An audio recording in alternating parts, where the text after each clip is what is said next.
Good afternoon. I'm Rachel Sloan. And I'm Anne Marie. We would like to welcome you to today's edition of the Eastern Florida State College News. We have an exciting lineup for you today, so let's get right to it. The 2016 presidential election is still 19 months away, but the presidential hopefuls and their supporters are already abuzz. At least a dozen Republicans and a handful of Democrats have expressed an interest in running for their party's 2016 presidential nomination. Let's take a look at those who have already announced their presidential bid. The only Democrat to officially announce her presidential bid so far is Hillary Clinton. She made it official on April 12th when she stated via video on the web, "I'm running for president. Everyday Americans need a champion, and I want to be that champion. So I'm hitting the road to earn your vote, because it's your time, and I hope you'll join me on this journey."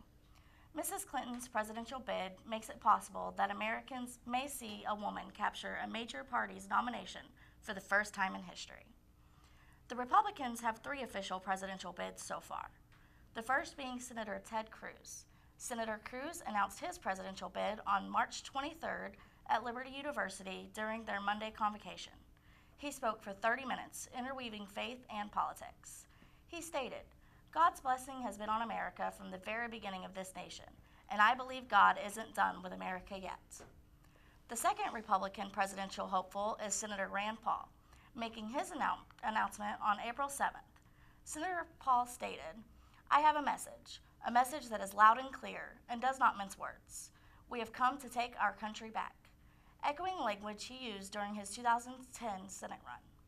"We have come to take our country back from the special interests that use Washington as their personal piggy bank, the special interests that are more concerned with their personal welfare than the general welfare."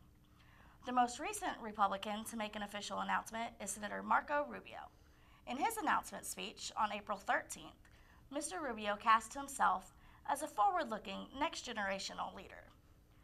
He stated, "I think this country's at a generational moment where it needs to decide not what party it wants in charge, but what kind of country are we going to want to be moving forward. I think the 21st century can be the American century, and I believe that I can lead this country in that direction." Well, there you have it. 4 official presidential bids, with many others likely to follow. Up next, Javier with the Automotive Report. If you're in the market for a new car, you can't afford to miss what he has for you today.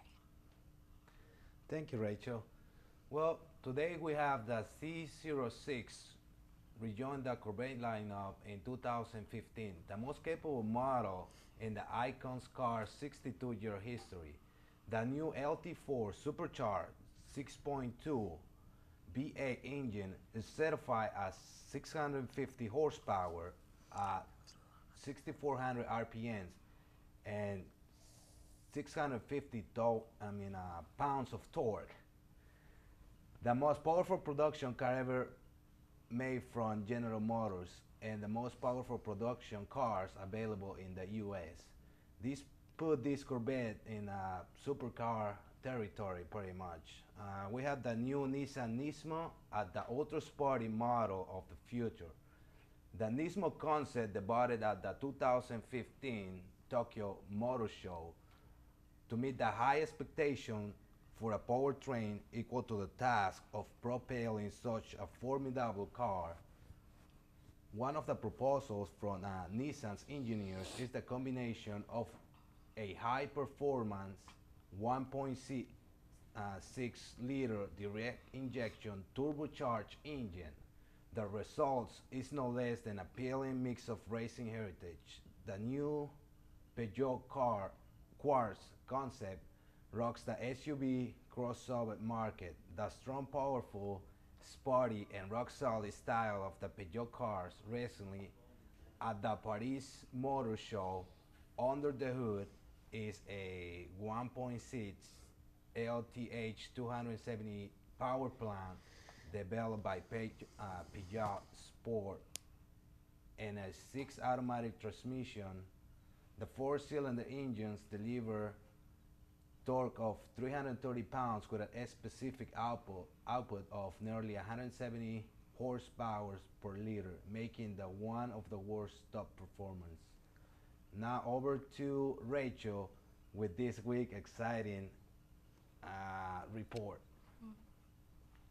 Thanks, Javier. Now we'll switch over to Zoe with an exciting sports report. Hi, thanks, Rachel. In this sports world, we've got some pretty exciting news, local and national. Starting with the local girls varsity lacrosse report. For the first time in Rockledge High history, the girls varsity lacrosse team won the district championship against Merritt Island, the crosstown rivals, 11-5. Rockledge went on to play in the regional game against Sebastian River Sharks, which they went on to win 8-6. A very impressive feat for a third-year program. Now on to the national news. We are deep into the Stanley Cup playoffs. Montreal are playing Ottawa, and the Canadiens lead the series 3-0. The New York Rangers are against Pittsburgh, and the Rangers lead 2-1. The other two exciting matchups are St. Louis and Minnesota, Anaheim and Winnipeg. The Wild lead the series 2-1, and the Ducks lead theirs 3-0. Another exciting playoff series that is just starting is the NBA playoffs. They're in the beginning stages of finding the best of the best in the West and the best of the best in the East. The two will play off in the 7-game series to be named champions. It is an exciting time for local and national sports, so make sure you keep up to date so you aren't left out of the weekly conversation. Thank you. This has been Zoe the Great with your sports report. Now back to you, Anne. Well, today's weather report. I have today's weather report. California has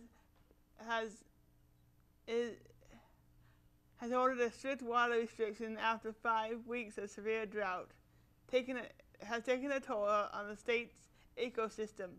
So far, over 5 million gallons of water has evaporated into the atmosphere. Lakes and rivers have run dry, and massive wildfires have broken out.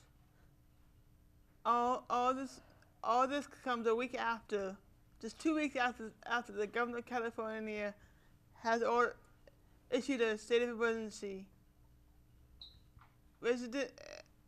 saying that the California residents must follow the state's strict mandates to conserve what little water California has left. Meanwhile, several tornadoes were seen touching down outside Knoxville, Tennessee. Residents are asked to stay indoors as severe weather continues to threaten the parts of Kentucky and Tennessee. Tomorrow, a much larger system of severe thunderstorms are going to pour its way through the Midlands, and parts of Tennessee and Arkansas will see up to 5 inches of rain. The Florida State University has started a campaign this year to educate parents on the dangers of leaving pets and children unattended in vehicles. This comes after last year, more than 10 infants died from being left in their locked cars by their guardians. The temperature of a car without air conditioning can reach up to 120 degrees and can lead to medical emergencies such as severe dehydration, heat stroke, and death. Finally, an estimated 4.5 million people will visit the beach this summer. I hope to see you there. I'm Anne-Marie. Thank you for watching this edition of Eastern Florida State College. Until next time, good night.